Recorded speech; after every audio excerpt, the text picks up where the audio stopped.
Well, I'm afraid to say it, but Ragnarok is here. The Tree of Life has just been destroyed, surrounded by Loki, Fenris, Loki, Serpent Child, Jormungandr, Garm was coming down. Hela's down here, still circulating around her random pattern. Look at this. Thor's still here with Modai and Forseti, but they're getting surrounded by the fire giants. Rainbow Bridge has collapsed into oblivion. But here's what happened. Look at Odin, Frey, the wolves, all the Valkyries, all those warriors. They got chewed through. Casualty count over here is really not too bad. A fire giant and some frost giants. But you know what happened, frankly, is Hades, or Hela rather. Hela banished everyone into Hades. Probably too powerful. Remember that contingent? Odin was bringing that Delain party of heroes down here to meet Loki and the fire giants, while Thor and his group took care of the frost giants. Well, one thing is these frost giants were no walk in the park. That took a little bit longer than I thought. But one fun thing about this system is combat's really fast and footloose. I mean, you get in front of someone and something's happening. So combat goes very, very quickly. One thing that would be cool as a quick aside is it would be nice if the victor could advance. But you can't. You attack someone and you just remove them from the square, from the hex, and you're there for the next turn.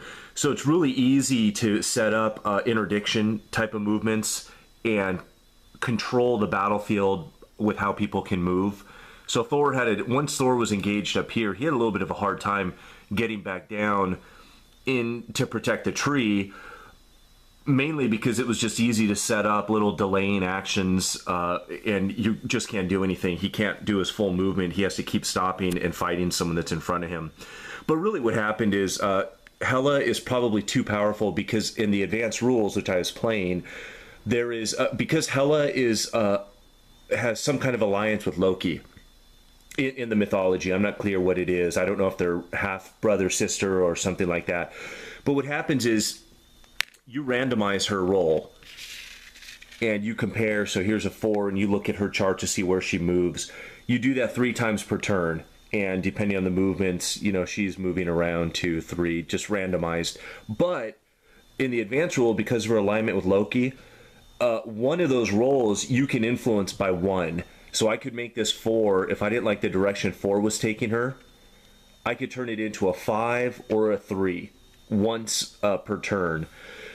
And that's too powerful, because once she got down kind of close to this battle line, I was able to manipulate the die.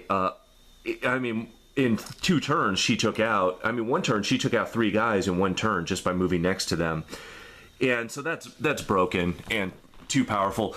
I'd need to play it a few more times, of course. Maybe it was just bad rolls, the luck of the draw, but it feels like allowing the forces of chaos to influence Hela's randomization is just too powerful, because once she gets into the battle line, people dissolve. They're just getting pulled down into Hades. And I did check the rules. Odin is not immune, so he got pulled away. And once that happens, what are you going to do? Odin's gone. The only people immune to Hela is the Tree of Life itself and Loki, because of her relationship with him. So it was fun. It did take a little bit longer than I thought. It took about an hour to play the whole thing through. And believe me, that's with like 0 checking in the rules.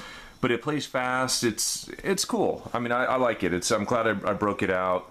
Auden, I think you'd have a lot of fun with this game. Next time we're around, when I come up to see you, maybe I'll tuck it in my suitcase and see if you want to get a game going. And it's also really fun because in the rules, they do a good job in the back when they're explaining everyone's special powers. They give you a cool little biography on the character, why that person's important in the mythology, and then why how the special rule ties into the backstory of the character. So it's fun to go through, and I always was a little bit of a sucker for Norse mythology, and I haven't really visited that mythos for a while, and so it was cool to walk through it. Anyhow, there you go, but I am a little bit embarrassed that Ragnarok happened on my watch, and it really happened handedly. I played this through to the end so that I could tape it for you, but the thing's been done for several turns. Once Odin and this whole southern front blew down, there's really nothing going. I mean, nothing to stop. Odin and his heroes came forward. I just pushed the fire giants straight up so that they could delay any heroes that were around up here in the north.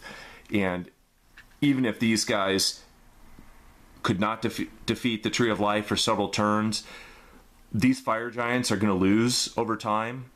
Thor's just too powerful. He's at a 5 strength.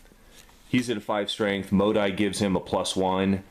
So that gives him 6. Modai's at 3. These fire giants are only at 2. But it takes turn. Every turn you can only chip away at one of these guys.